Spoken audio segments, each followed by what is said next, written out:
people think that death ends the story of the body.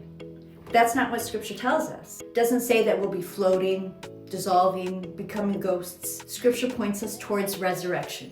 Today, we're going to be looking at what Scripture teaches us about the resurrected body and how this hope runs through Job, through Jesus, all the way through Revelation. Hello, and thank you again for joining Grace on These, where we go back to the Bible and discover what God actually promises about life after death. The Corinthian believers were confused. They believed in Jesus. They believed that he rose from the dead, but they struggled with the question, how are the dead raised? With what kind of body will they come? And this question is very personal to me because I experienced watching my fiancé pass away, and that was shattering. That shattering allowed for the light of God to come in, and for that I will forever be grateful. But it did get me to this point where I really wanted to know what happened after we die. Is resurrection just symbolic? We'll see that Paul did not dismiss this question, but he answered it very directly. But long before Paul, long before the Gospels, long before the church, was this suffering man named Job. And he provides a lot of insight. In Job 19:25 we read, I know that my Redeemer lives, and that in the end he will stand on the earth. And after my skin has been destroyed, yet in my flesh I will see God. I myself will see him with my own eyes, I and not another. Notice what Job does not say. He does not say, my soul will drift away. He does not say, will dissolve into the spirit.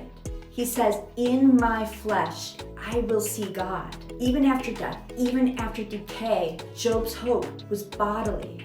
And even before Christ's death, resurrection, and his return, we see that the dead have some sort of bodily form. In Matthew 17 we read, after 6 days Jesus took with him Peter, James, and John, the brother of James, and led them up high a mountain by themselves. There he was transfigured before them.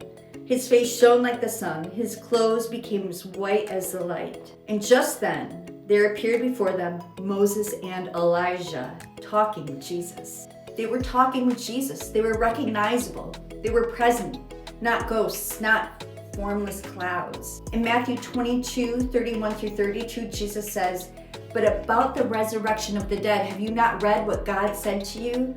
I am the God of Abraham, Isaac, and Jacob. He is not the God of the dead, but the God of the living. And now we come to Paul.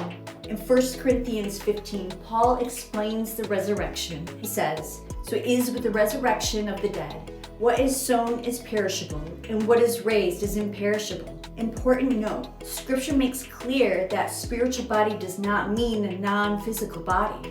It means no longer driven by weakness, no longer bound to decay, fully animated with the Spirit of God. Paul insists it is sown in a natural body and is raised a spiritual body. And he never leaves the resurrection abstract. He anchors it in Jesus himself.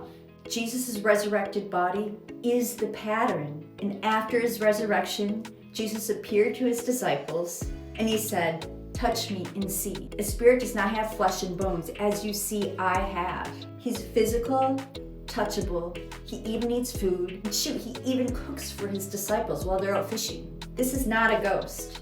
This is not a vision. This is resurrected life. And Scripture says that we shall be like him. In Revelation 20-22, we see people reigning, we see people walking, we see people eating from the tree of life. The Bible's final vision isn't believers going up to heaven, playing harps in clouds for eternity, but it's heaven coming down, God dwelling with his people among the nations. It's not going to be this ghostly afterlife. It's going to be restored creation. And for all of you animal lovers out there, Isaiah 11 is awesome. It says, the wolf will romp with the lamb. The leopard will sleep with the kid. The calf and the lion will eat from the same trough. They'll be animals. Christianity is not about escaping the body. It's about getting it back. Healed, glorified, incorruptible. As Job declared, in my flesh I will see God. And as Paul proclaimed, it is raised in glory. And as Jesus demonstrated, touch me and see. And as Revelation promises, behold, I am making all things new. The spiritual body is not less real, it's more real. It is the body finally made right. No decay, no death, no separation. Just life with God forever. Thank you again for joining Grace on these. And remember, Man does not live by bread alone, but by every word that comes from the mouth of God.